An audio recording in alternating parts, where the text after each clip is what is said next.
लोग हमरा के गरिए गावे के बुलावेला, हम ई सोहर गाई बियाह के गीत गाई इतना मतलब रहेला। मंच पर चढ़ते लोग डिमांड करला कि गारी गाओ। मयंक जी हम देखत नहीं रहुआ के नींद आवता, लेकिन तनी ऐसा कष्ट करे के पड़ी कि सब एजा अपने बा और कहे के बा बबुआ के मामा ही खातिर कि एकदम गरिया दी उत्कर्ष जी के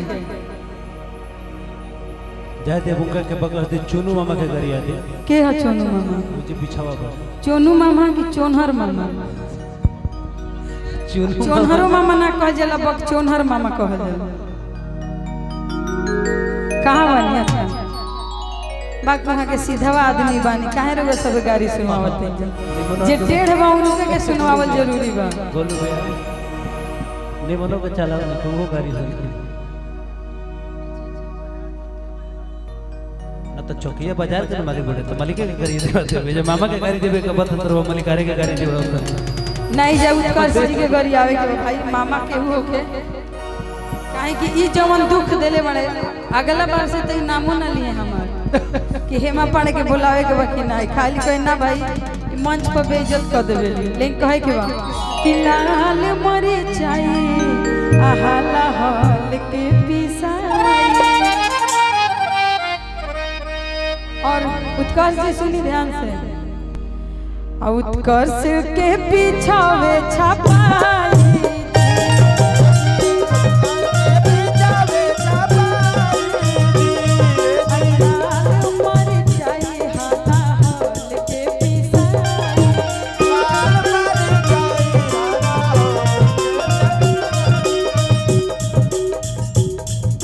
क्या नाम है चोनहर मामा मंच पर आगे बताइए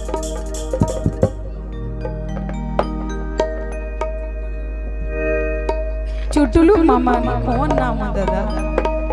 के नाम धैले रहे चुटुलू मामा में गोलू जी हम कुछ पूछ दी वहां से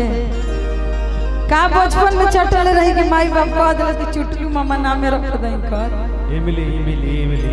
वो भरी 8 आना का मिलत रहे। अच्छा उत्कर्ष भैया के बड़े भाई लेकिन वो शरीफ है उनको नहीं बोलेंगे कुछ हवे जौन बड़ा नुटेड़ उनको के सोच करे के बा कहे के बा कि बहड़ की थ्रेसर हिया कि बहड़ की थ्रेसर हिया छोटा की मशीन हो आ जमीन छोड़ के उड़ा जमीन छोड़ के उड़ा उत्कर्ष के बहिन हो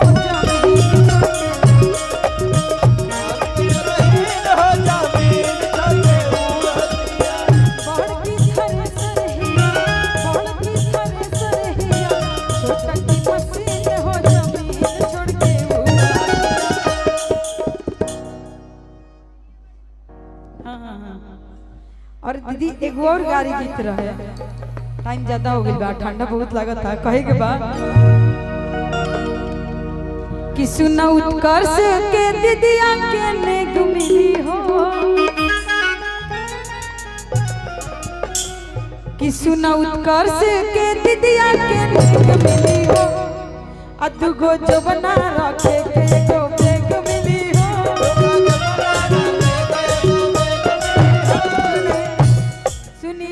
मुंह पर हाथ रख के हंसी मत इरा भाई में गलती रहे जब वो जानत रहन के हेमा पड़े आई है तो अच्छा फैसिलिटी देवे के चाहिए तो ई जानबूझ के ऐसे कहले हां कहल जाला नु मुंह में अंगूरी कइल जाला गाड़ी सुने खातिर तो उहे मुंह में अंगूरी कइले रह अभी बहुत गाड़ी बा जना से लजा के भाग जी जिसे हमने के गरी आई जाता कहे के बा कि सुना उत्कर्ष के दिदिया के नेक मिली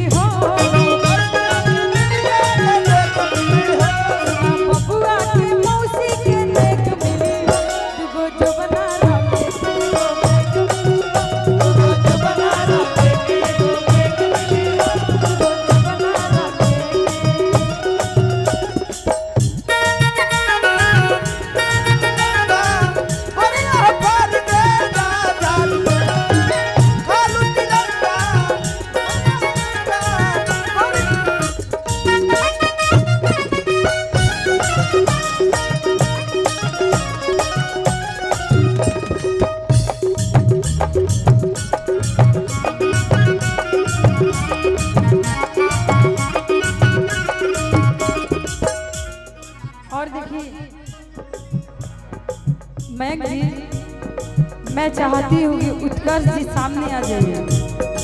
अब वो वीडियो यूट्यूब पर चढ़ी है कैसे का कोई बता से डर थोड़े लगल बा। ना ई बात हम हो जाओ आज अब कहाँ भाग के जेबो। हेमा दीदी दीदिया के ससुरारी आइल बड़ा तो स्वागत करल जरूरी बा। ठीक है, लेकिन ये बार बार एक और बात कह रहे हैं क्या? प्रशांत जी इतना तो हमको सुना दिया आप लोग, लेकिन हमारे भी जीजा हैं तो इनका भी हक बनता है कि इनके जीजा जी की तरफ से थोड़ी देर के पहले लिए इनका से पूछा कि इनका ठंडा नहीं लगा। ई कॉलर खोल के बटा में चैन खोल के का साबित करता है। कुर्सी है जला दे ना नहीं जो बैठी ना बैठी जवा कुर्सी जब दे। तू दुख देले बड़ा ना बबुआ बुआ जीवन याद रही। मोतिहारी में हम जब आइल बने ऐसे कार्यक्रम बहुत बा, लेकिन जवन ई दुख हमनी के देले बड़े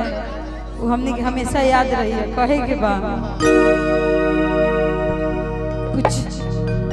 गलत मत सोचा, ये हमने की रीति रिवाज कि रहरी के तीन पता तीनों का चनार। ये सोचत हुई हम काहे के प्रोग्राम बुकिंग ले ले रहे हैं, ये इनका अफसोस होत हुई। लेकिन कहे के बा कि रहरी के तीन पता तीनों का चनार। उत्कर्ष जी के सब उत्कर्ष जी के सब कहे के का बा कि उत्कर्ष जी के सब बहनिया आ सब के सब खेला रे ना। सुनी सुनी पैसा दे के जाए के लिखे जो रहे के बा रउआ सोचम कि नेग दे के हम नीचे उतर जाए ना ए जे रहे तारा के जाए ना दे। हाँ 200 के नोट चमका का करबो। एही में हम गीत गइले रही कि नमरी पना मरी उड़ा वाला गजब कई नमरी पना मरी उड़ा वाला गजब कई दिहला ए भैया गजब कई दिहला ए भैया गजब कई दिहला ए भैया। अजय भैया टोपी वाले भैया बगल में अनुपमा दी के बगल में थोड़ा मंच पर रउआ बबुआ के बड़का पापा है न। अरे रउआ के ना करी बड़का पापा छोड़े उत्कर्ष भैया को जीजा है ना हम करीबे ना करो। ये कौन बात ई गलती कइले बड़े तिनका के करी आवत भाई हो गइले ना ना छोड़ल नहीं ना। कहे के बा कि ना मारी पा ना मारी जब कही बिहार ए भैया ना मारी पा ना मारी जब कही और यही में उत्कर्ष के मुहा वाला जब लगा जब कही दिहला ए भैया उत्कर्ष के मुहा वाला जब लगा जब कही और आप कहे के बा कि जई बकी करब डरामा जई बकी करब डरामा गन तारा बाप के ना हो जई बकी करब डरामा गन तारा बाप के ना हो जई बकी करब डरामा गन तारा बाप के ना हो जई बकी करब डरामा गन तारा बाप के ना हो। अरे बाप के ना हो तारा दादा के ना हो बाप के ना हो तारा दादा के ना हो बाप के ना हो तारा दादा के ना हो।